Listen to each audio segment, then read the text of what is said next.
आज ହେଉଛି ସ୍ୱାଧୀନତା ସଂଗ୍ରାମୀ ଓ ଆଜାଦ ହିନ୍ଦ ଫୌଜର ପ୍ରତିଷ୍ଠାତା ନେତାଜୀ ସୁଭାଷ ଚନ୍ଦ୍ର ବୋଷଙ୍କ 127ତମ ଜନ୍ମ ଜୟନ୍ତୀ। ଏଥିପାଇଁ ଭୋର 4ଟାରୁ ନେତାଜୀଙ୍କ ଜନ୍ମଗୃହକୁ ସୁରକ୍ଷା କର୍ମୀଙ୍କ ଉପସ୍ଥିତିରେ ଖୋଲାଯାଇଛି। ସମସ୍ତ ଗ୍ୟାଲେରୀ ସକାଳ 6ଟାରୁ ଖୋଲିବ, ଯାହା ରାତି 9ଟା ପର୍ଯ୍ୟନ୍ତ ଚାଲିବ। ଓଡ଼ିଆ ବଜାରରେ ଥିବା ଜାନକୀନାଥ ଭବନ ଏବଂ ଜିଲ୍ଲା ପ୍ରଶାସନର ମିଳିତ ଆନୁକୂଲ୍ୟରେ ନେତାଜୀ ଜନ୍ମସ୍ଥାନ ସଂଗ୍ରହାଳୟରେ ନେତାଜୀଙ୍କ 127ତମ ଜନ୍ମ ଜୟନ୍ତୀ ପାଳନ କରାଯାଉଛି। ଏହି ଅବସରରେ ସଂଗ୍ରହାଳୟରେ ସ୍ମରଣିକା ବିକ୍ରି କରାଯିବ। ଏହାକୁ ଏ ମିଶ୍ର, ଦୋଳ ଗୋବିନ୍ଦ ଦାସ ଏବଂ ବନ ଜ୍ୟୋତ୍ସ୍ନା ମହାପାତ୍ର ବିକ୍ରି କରିବେ। ପାର୍କ ମଧ୍ୟ ସକାଳ 6ଟାରୁ ରାତି 9ଟା ପର୍ଯ୍ୟନ୍ତ ଖୋଲା ରହିବ। ସେହିପରି ଆଜି ଜାତୀୟ ବୀର ସୁରେନ୍ଦ୍ର ସାଏଙ୍କ ଜନ୍ମ ଜୟନ୍ତୀ। ପ୍ରତିବର୍ଷ ସୁରେନ୍ଦ୍ରଙ୍କ ଜୟନ୍ତୀ ପାଇଁ ତାଙ୍କ ଜନ୍ମ ମାଟି ଖିଣ୍ଡାରୁ ଆରମ୍ଭ କରି ରାଜ୍ୟସ୍ତର ଯାଏଁ ଅନେକ କାର୍ଯ୍ୟକ୍ରମ ଅନୁଷ୍ଠିତ ହୋଇଥାଏ। ଆଉ ସବୁଠି ତାଙ୍କ ସ୍ମୃତି ରକ୍ଷା ସକାଶେ ଲମ୍ବା ଚଉଡ଼ା ପ୍ରତିଶ୍ରୁତି ଓ ଘୋଷଣାର ବର୍ଷା ବି ହୋଇଥାଏ।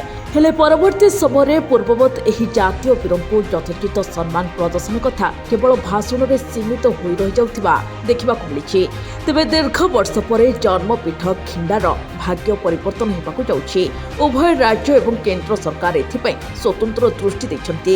କେନ୍ଦ୍ର ସରକାରଙ୍କ ସ୍ୱଦେଶ ଦର୍ଶନ ଯୋଜନାରେ ଅଳ୍ପ ଦିନ ତଳେ ଏହା ସାମିଲ ହୋଇଥିବା ବେଳେ ରାଜ୍ୟ ସରକାର ମଧ୍ୟ ଭିତ୍ତିଭୂମି ବିକାଶ ପାଇଁ ସ୍ୱତନ୍ତ୍ର ବ୍ୟୟ ବରାଦ କରିଛନ୍ତି। ସମ୍ବଲପୁର ଜିଲ୍ଲାର ଖିଣ୍ଡା ଗାଁରେ ଜନ୍ମିତ ସୁରେନ୍ଦ୍ର ସମ୍ବଲପୁର ରାଜ ପରିବାରର ଦାୟଦ ହୋଇଥିଲେ ବି ରାଜକୀୟ ସୁଖ ଛାଡ଼ି ସେ ପିଲାଟି ଦିନରୁ ବ୍ରିଟିଶ ବିରୋଧରେ ସଂଗ୍ରାମରେ ଝାସ ଦେଇଥିଲେ। ଅବିଭକ୍ତ ସମ୍ବଲପୁର ଜିଲ୍ଲାର ଦୁର୍ଗମ ଜଙ୍ଗଲ ଏବଂ ପାହାଡ଼ରେ ଦୁର୍ଗ କରି ସଂଗ୍ରାମ ଚଳାଇଥିବା ବେଳେ ଜୀବନର ଅଧିକାଂଶ ସମୟ ଦୀର୍ଘ 37 ବର୍ଷ ଜେଲରେ ବିତାଇଥିଲେ। ଆଉ ଅସିରଗଡ଼ ଜେଲରେ ହିଁ ସେ ଶେଷ ନିଶ୍ୱାସ ତ୍ୟାଗ କରିଥିଲେ।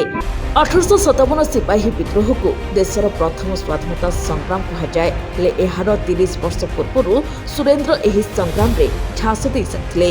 1827ରୁ 1840 ମଧ୍ୟରେ ସେ ବିଭିନ୍ନ ପର୍ଯ୍ୟାୟରେ ଇଂରେଜ ବିରୋଧରେ ସଶସ୍ତ୍ର ଲଢ଼େଇ କରିଥିଲେ। ତାଙ୍କ ବୀରତ୍ୱର ଗାଥା ଆଜି ବି ଜାତୀୟ ସ୍ୱାଧୀନତା ସଂଗ୍ରାମରେ ନିଶ୍ଚିତ ଭାବରେ ବିରଳ ଘଟଣା।